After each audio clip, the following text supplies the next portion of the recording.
Buenos días, mi nombre es Verónica Parra y mi grupo está conformado por José Correa, José Barrios, Ricardo Briceño y Miguel Suárez.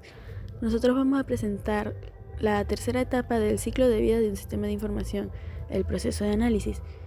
Durante esta etapa utilizamos el análisis estructurado, una técnica que se centra en descomponer un sistema en sus componentes más pequeños y comprender cómo estos componentes interactúan entre sí para lograr los objetivos del sistema. Esta técnica se utiliza principalmente para comprender los requisitos del sistema y diseñar una estructura lógica antes de pasar a la etapa del diseño detallado. Es especialmente útil en sistemas de información complejos, ya que ayuda a identificar problemas potenciales, redundancias y mejoras en la eficiencia antes de la implementación. Además, proporciona una base sólida para la comunicación entre los analistas de sistemas y los diseñadores de software, lo que contribuye a la construcción exitosa de sistemas de información. Esta técnica puede desarrollarse con una gran variedad de diagramas. Nosotros les vamos a presentar los que son más utilizados. El diagrama de flujo de datos. Estos diagramas permiten transformar la narrativa verbal del levantamiento de información en diagramas que conceptualizan los procesos por los que pasan los datos. Con esta metodología, el analista no se compromete con la implementación y puede comunicar al usuario el conocimiento del sistema y comprobar si el diseño cumple con los requerimientos básicos. ¿Cuáles son los componentes de un diagrama de flujo de datos? El primer componente serían las entidades, que corresponden con una entidad externa que puede recibir o enviar datos. Se etiqueta con un sustantivo y puede representar otro departamento, una empresa, una persona o una máquina. Se simboliza con un rectángulo. El flujo de datos. Se etiqueta con un sustantivo y se debe apuntar hacia el destino de los datos. Se simboliza con una flecha.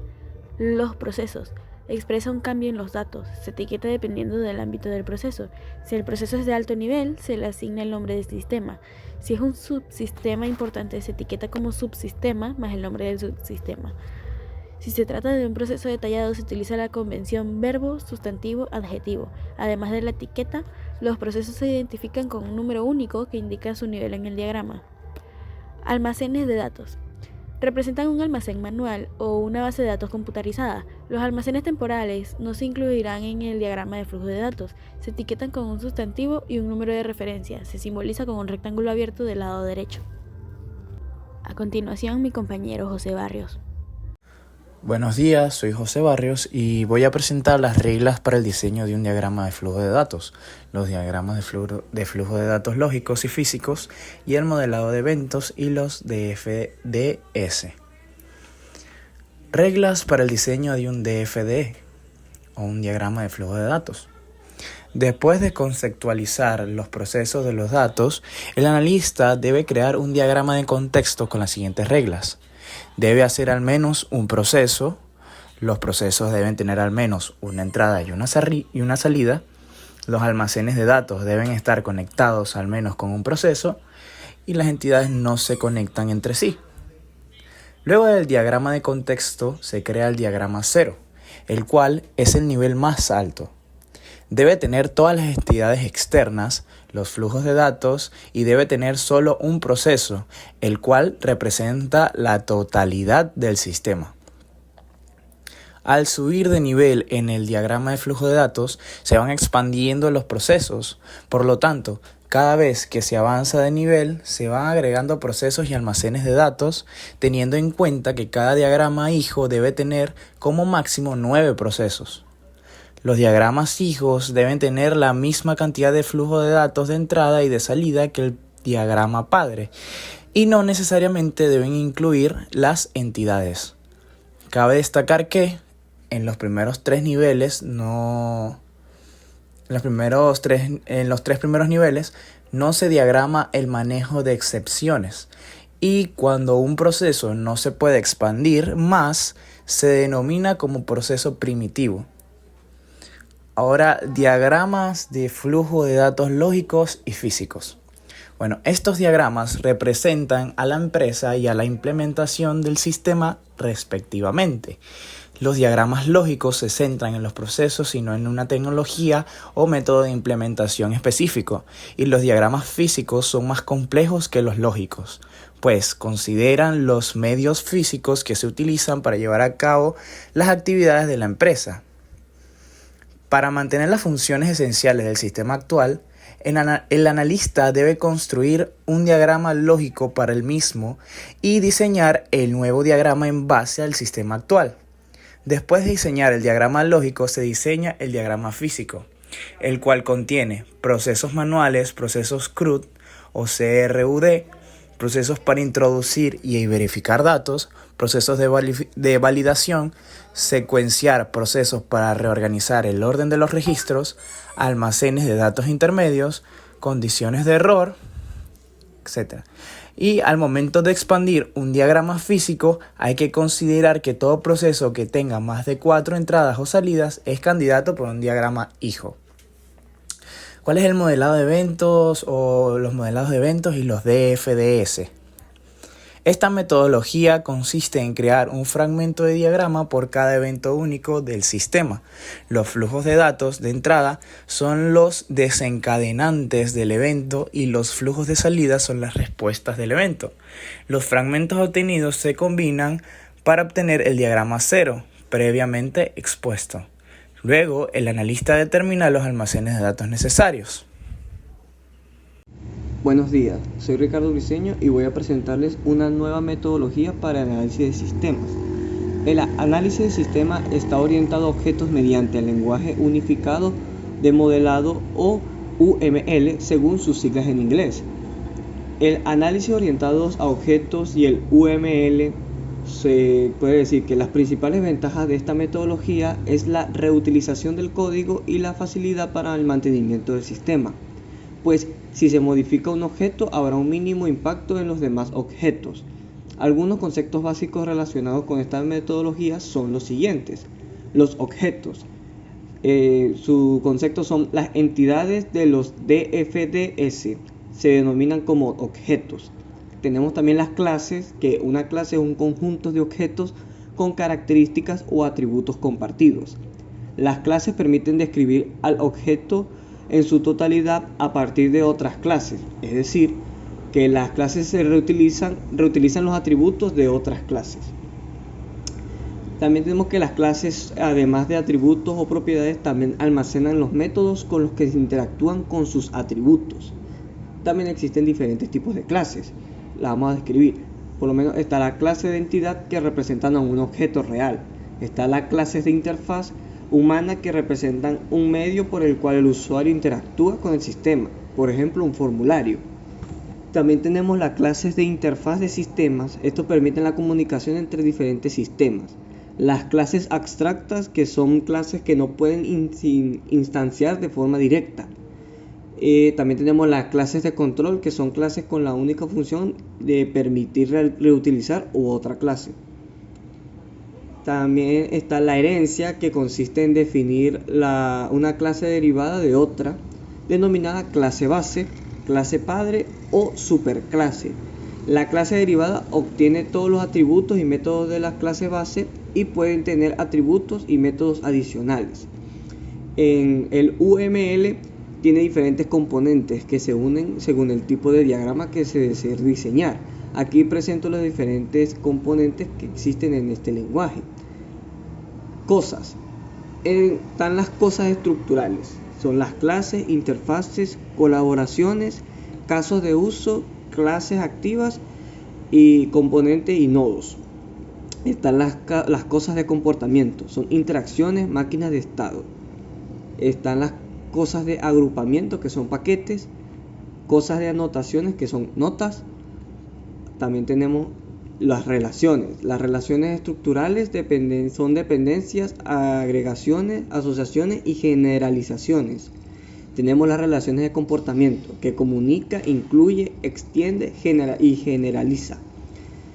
Tenemos los diagramas también, que los diagramas estructurales son diagramas de clases, diagramas de componentes, diagramas de despliegue.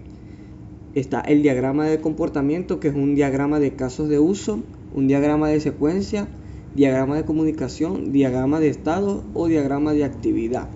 Le paso mi palabra al compañero. Buenos días, soy José Correa y voy a presentar el diagrama de casos de uso y el diagrama de actividad. Siempre que se diseña en base a un análisis orientado a objetos, se debe comenzar por un diagrama de casos de uso. pues este sirve de base para los diagramas de clases y los diagramas de actividad. Al diseñar un diagrama de casos de uso, hay que preguntarse qué hace el sistema desde el punto de vista del usuario, sin pensar en la implementación o en detalles técnicos. Los componentes de un diagrama de casos de uso. Hay que tener en cuenta que en los diagramas de casos de uso siempre habrá un actor que inicia un evento, el evento que desencadena un caso de uso y el caso de uso que realiza las acciones. El actor representa cualquier objeto que desencadena un caso de uso, por ejemplo, un usuario, y se simboliza con un muñequito.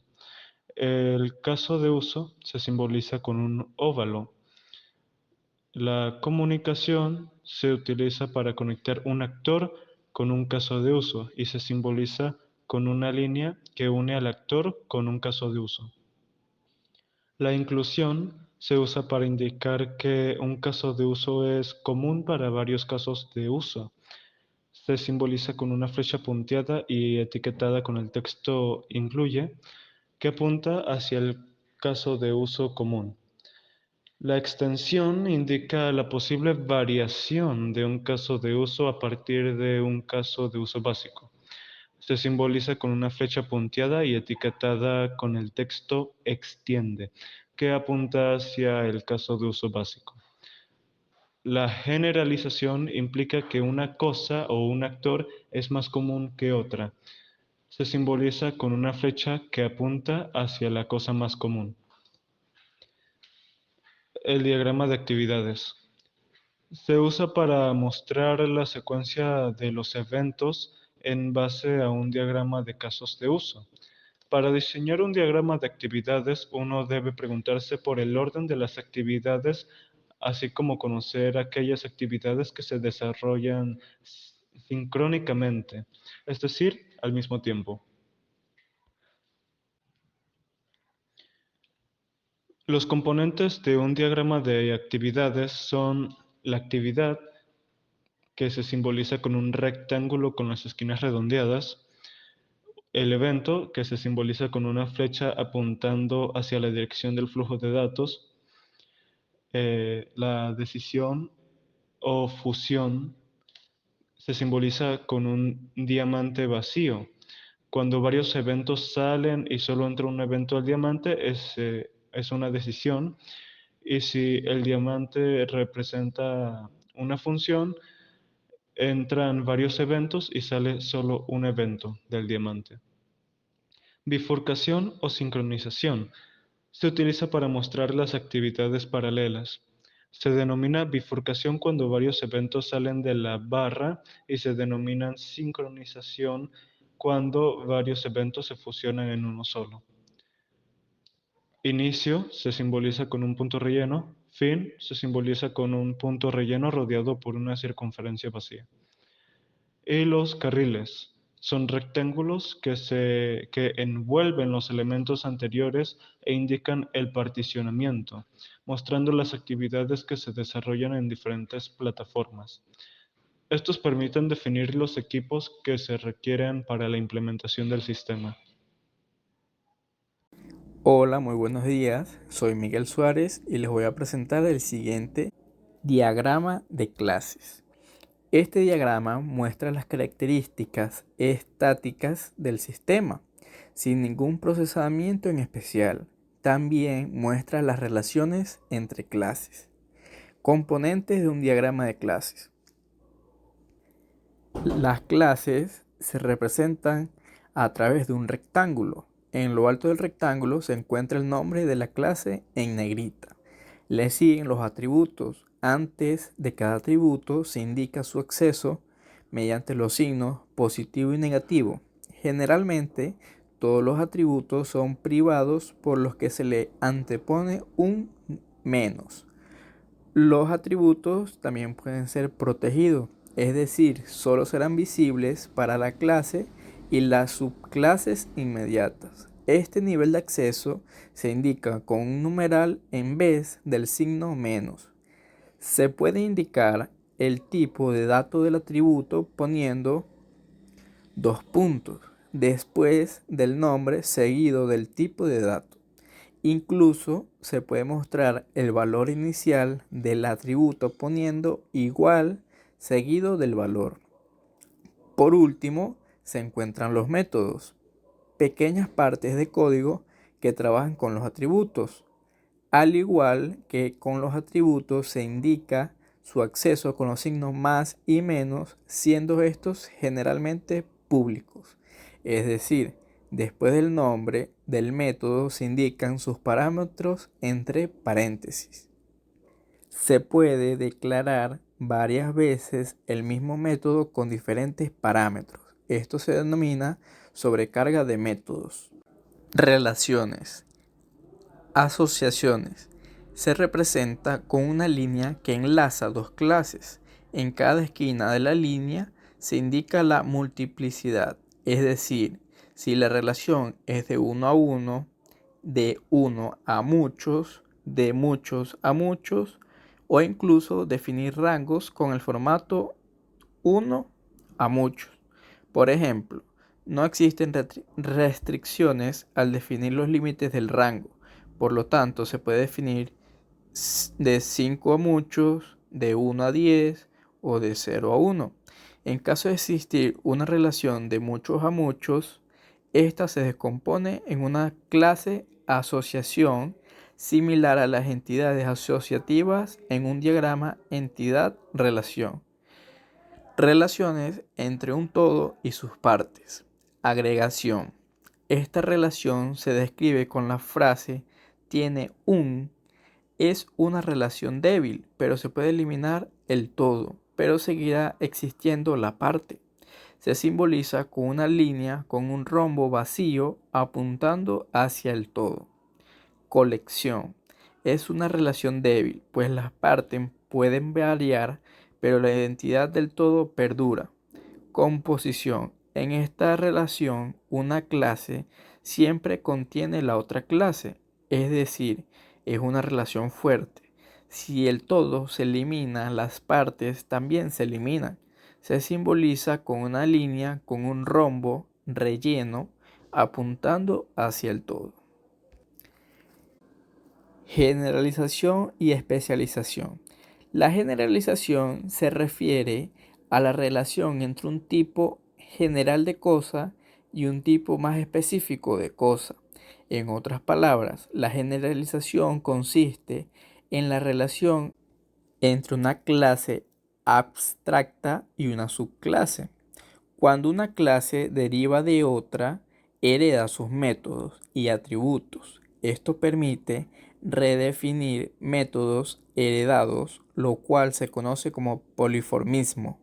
En el diagrama de clases, la herencia se grafica con una flecha que apunta a la superclase desde la subclase. Muchas gracias por su atención.